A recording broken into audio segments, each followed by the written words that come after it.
Olá, tudo bem? Comecei em português.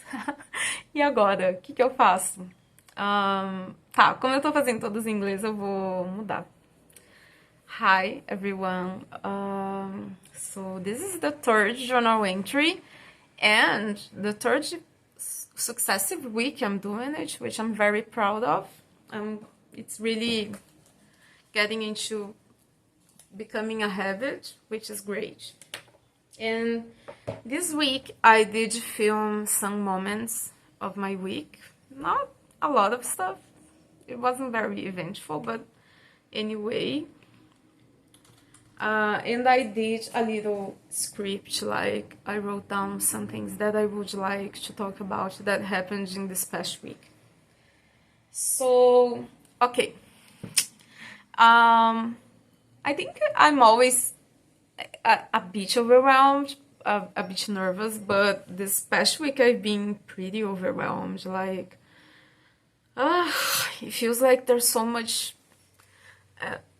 At some points in my life, I feel that there's so much that I have to know. I have to be on top of so many different things, and I start getting scared because I feel like I can't remember everything.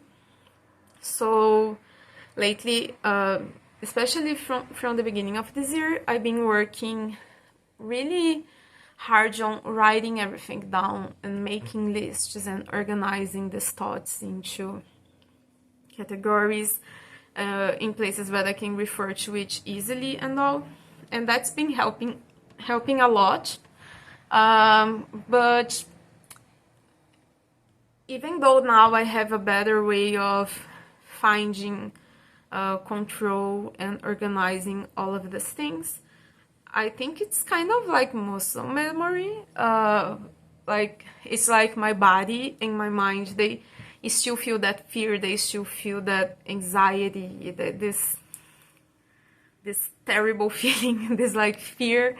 So I believe it's about trying to train my body, my mind to look at this and assure myself like it's fine, you made a list, get to the list and follow it. You have a plan, you know how to do it. If you don't know, you know the people you have to talk to ask for help. So that's been very helpful. But I think these unconscious parts of me, they are still learning how to live this way, which is very different from the way I've been living like most of my life. And isn't it funny? Like I've always been very. My brain, it saves a lot of stuff, but I feel like I remember a lot of stuff, but as time went by, I started forgetting like the important stuff, and it's so weird. And another different thing that I've been trying this past week, it's I mean since Saturday, I guess, or so Friday. I told you before that I have this Friday ritual where I buy some nice food and I go out and I buy food and I do a special dinner and I watch something that I like. Well, this Friday was quite different. Another background information that I'm not thinking about food all the time lately, so I've been having trouble because I have to remember to eat. Well, last Friday I had this weird burst of productivity. Like if you look at my YouTube channel, you'll see that I changed the picture and the cover photo, and I just did a lot of stuff for my like content creation stuff. I created a lot, and I sat down. I finished working at like 6, as per usual, and then by I guess 7 or so, I sat down here. It's the same desk for everything. I sat down, and when I realized it was like midnight, and I was like super focused. So that didn't stop at midnight, unfortunately. I even forgot to eat, and I wasn't really hungry at all. So I was like, okay, I'm gonna eat something and I'm gonna go to sleep. Well, I didn't sleep at all. My brain was like, the whole night I didn't sleep. I took a nap in the next morning, but that was so weird. That was really weird. And I was like, why can't my brain be like this in like work hours? Why can't it be like that from 9 to 5? From I mean, mine is 9 to 6. Yeah, why can't it be like that? So I tried to pinpoint what sparked that, and even though I believe that it's definitely something that I enjoy doing, something that I find nice to do, I also believe that one thing that I think not only me, but I think a lot of people have difficulty with is that sometimes you just have to force yourself to start. And I've been practicing that with other stuff that I have to do that use my brain, or home activities, cleaning, organizing stuff. I obviously didn't get to my room yet, but one day at a time. So I've been trying to do that, because once you start, even if you are not never going to feel like doing it. So I've been exercising to go beyond the it's almost like a fear, right? When you don't want to do something, to go against it and start anyway. And that's been kind of working. It's hard. I'm not going to say it's easy like at work. I'm a very talkative person, and I don't have difficulty talking to people, but it's one of the least things I like at work. Like I hate I hate meetings. I hate talking to people. I hate having to send a message or an email asking people about things that we asked from them, or sending them some type of work, or I hate it. It's very difficult for me. So like this morning, I was like, okay, I have to do these things in the morning, because it's when people answer faster, and also is when I have the shortest time working, because I start work at 9 and then I go to lunch at 12:30, and then from 1:30 to 6 it's like afternoons are usually calmer than mornings. So this morning I was like challenging myself to answer all messages right away, to solve problems, to clarify things. I made a mistake, kind of, and when I figured it out what happened, because it was like very old information and I didn't remember how things were back at like last year, and as if last year happened a long time, but I mean, May is almost over. So anyways, and my job is very like fast paced, so I was like, oh my god, I made a mistake, and I was like, everybody hates me, I want to be fired, and I was like, no, I just have to, like, my brain is getting better at being like, no, it's fine, just go and clarify what the mistake was, tell them what is the right way, and it's fine. So I've tried this technique before, but I don't know. I think because I'm having this good like advances in my treatment, it's getting better. Oh, okay, now it's super dark. Wait, because I had like this windows open. Okay, better. So yeah, that was super weird, but I have to tell you, like, it's very unfortunate, but if you start against all of the feelings that you have about not starting, if you start against all of your instincts, eventually you find your pace and you see that was not that difficult, or it doesn't even take that long. It's something that is solved quickly, and sometimes it's a 5-minute task that makes you suffer for a whole day, and it's not worth it. And let's try and be better grown-ups, I guess. Let's try and be grown-ups. It's so hard to be a grown-up. It's crazy to be an adult, right? But it's nice as well. It's nice to have control over your life, but at the same time it's like, I have control over my life. Oh my, I cannot blame anyone. So that is hard. Okay, so thinking about how I said, yeah, unfortunately, moving your body is good for your head. Last Thursday, I went and I took a walk and went to the supermarket after, and it was really nice. I got out right after work, so it was like 6 or so, 6 p.m. And it's already dark because we are nearing winter here in Brazil. And this is the nice food that I had. So this is ramen from this little like hole in the wall place that is close to my place. Delicious. And I made black bean soup with bacon and calabresa, which is a type of Brazilian sausage. And I don't really eat beans a lot nowadays because after I turned 30, I started feeling kind of bad when I eat beans. I'm not going to explain how bad, but probably have an idea. And then uh, I made beans and I didn't feel bad, so that was nice.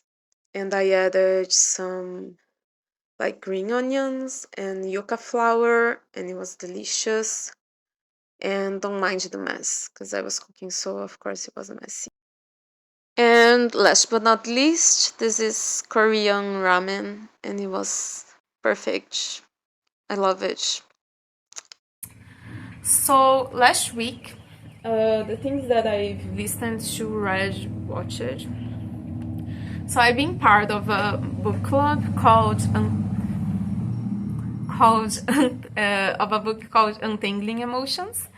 And it's a really nice book. It's a Christian book about emotions and how they work and how to untangle them. And I think it's interesting because despite being a Christian book, it's very, very based on like science and very realistic, and it's really nice. I've been enjoying it a lot. Also, the group that's part of the book club is very diverse. Like it's people from church, so there's younger people, there's older people, and I think it's really nice to hear these perspectives from people who are on different points of their lives. It's really, really nice because sometimes I think I'm closer to 40 now, but sometimes I feel like I didn't mature at all. Like I think I talked about that last week. And it's so interesting because when you talk to older people, you feel like they are finding out new things about themselves as well. They have fears, they have insecurities, they have situations they don't know how to deal with. So it's been a really nice experience, and it's really nice because, like I said, feelings, they happen in our mind, they happen in our body, and learning more about them, learning how to recognize them, to name them, and coping mechanisms, it's really important, and that makes a lot of difference. So this is kind of an ongoing theme lately. There were two great music that were released recently that I've been listening a lot. So it's Dio's new album. It's called Blossom, and Everything he releases is good, but it's funny because when it comes to Korean music, it took me I listen to a lot of like scattered stuff. I'm like that with music in general, but listening to a lot of random stuff. There's little artists, even non-Korean artists. There's very few artists. Like I can count on my fingers how many artists are like specific artists that I know everything about, that I listen to everything that they do. Mostly I'll be like having random songs from random artists and I know something about them, of course, but it's not super like specific most of the time. And it's really funny because I noticed now that she released this new album, I noticed that I like pretty much all of the songs he has ever released. So maybe I'm a Do fan. So that's nice. I really like Hyung-soo. I think he's a great artist. He's very... And he has this like...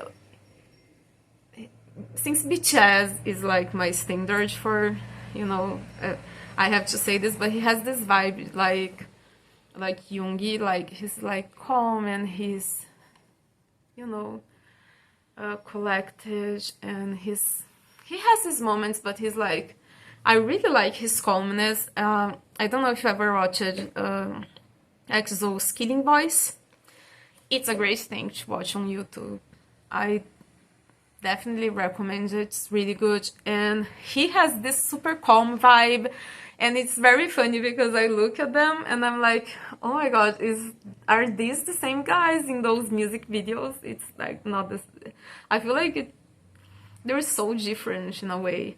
They're much like calmer, and you know, especially Kyung-soo. So it's nice. Also, EXO is slowly entering my life. I know every member, and I learned it very naturally, but I've been fighting against it because I think like I'm not even a super good BTS fan, so I can't handle more than one thing. It's no, but I really like EXO. I really like them. They're really great. Also, of course, Namjoon, RM, he released Come Back to Me. And, well, you know that you don't know because I haven't told you, but I love him. He's my favorite in BTS. And his solo work is, I mean, he's amazing. And I loved the song as I knew that I would, but I loved it. It's really good. And I love the video. I love how the language, his language likes to translate these feelings of loneliness and trying to figure out life. I love how he does it. It's really good. And I'm looking forward to his album that is coming very soon. I think today or tomorrow, I believe. So yeah, that's great. Also this week I've watched 2 TV shows. I know. I feel like I'm getting better at like paying attention and stuff. But of course I watched both doing other things most of the time. Especially Bridgerton. I've watched the 3rd season. I did watch the 2 first seasons. And yeah, it was only 4 episodes, and since it's in English, I can like do other stuff while I watch it, so I guess that's why I watched it so fast. And Bridgerton for me is I don't know.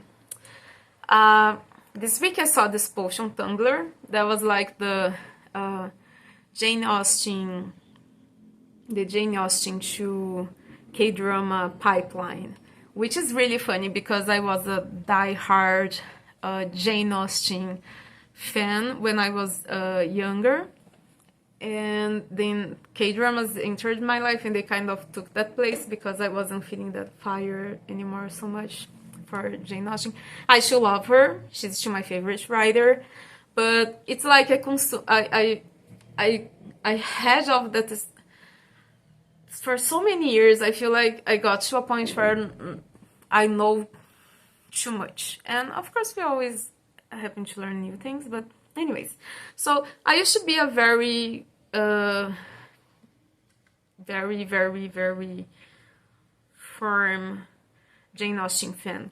And people have always told me like, oh, you should read Bridgerton. I think you would love it. It's very, you know. And I was always, and then I took a look at it on the internet and I was like,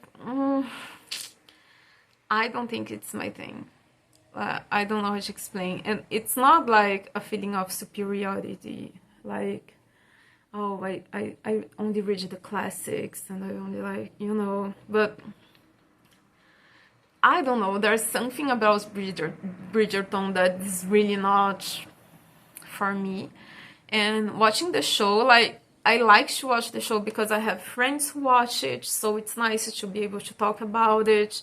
And I've been making an effort to like watch things that my friends like, so I can learn more about them. But I don't know. I don't like the first season. The second season, I mean, the main couple is good. Like, I feel like they carried, you know, the whole show. It was good. Okay. I really like Penelope and Eloise, of course. I think they're most people's favorites. By the way, it's really weird that Nicola, when I found out Nicola is like my age, we were born in the same year. But I was born in October. She was born in January, so she's now older than me right now, a few months. But that was crazy. Like, I was, wow, yeah. And I really like when I find people who are my age and I can see what they're doing, where they are in their life at that moment. It's really nice. They all feel very much more accomplished than me, of course. But, you know, I mean, we all have our own paths, so we shouldn't be super, like, comparing ourselves to other people. Anyways, I really like them. Of course, I think they're very charismatic. They're very charismatic characters, but I don't know. There's something. I don't like this thing that before them, the guy was very like a womanizer, but when he found the right woman, he changed, you know. I don't like that. Even though like I like Anthony, but I hate that. I hate enforcing this type of boys will be boys thinking. I don't think that's good. And I think like Bridgerton really tries to be more forward, to be more actualized, but at the same time this kind of stuff kind of gets to me, especially because it was written by a woman. But same time, like, I get it. At the time, it was normal for men to be like that. But I mean,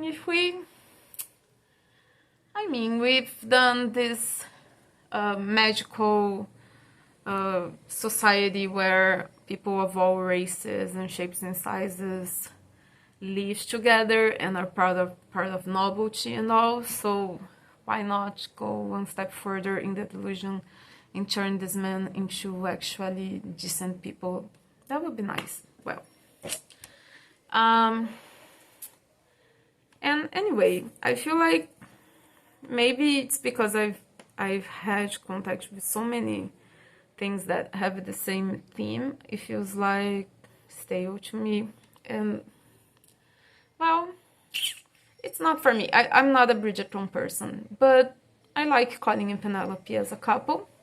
And a friend of mine told me that Colin, like, there's Colin with the, you know, prostitutes and stuff. And she told me that he kind of does it to fit in because his brothers are like that and all, which I get, but yeah, I don't like it. So I really liked Penelope's glow up. I saw this post on TikTok about the change of the colors that she wears and how it became more and more according to her own natural color palette, and that was really nice. I always thought she's beautiful, but in this season they really elevated it and she looks great. I'm really liking Francesca's story as well. It's really nice. Sure. Of course, I'm rooting for the quiet guy who likes to sit with her and just be quiet. That's nice. And I also like the fact that we don't know what the end game is going to be with her, even though like we are rooting for one guy. I think there is one guy that is easier to root for him than the other, because I feel like he fits better with Francesca. I like that we still don't know exactly what she's going to decide. Yeah, and then I watched the 8 show, and I finished it yesterday. Okay, that was complicated to me. It's a difficult show. I think that it has, of course, many similarities to Squid Game, and I think a lot of people are going to watch it because it has that similarity of it being a game. But I think in terms of like violence, like totally unjustified, gratuitous. Is that the word? Gratuitous.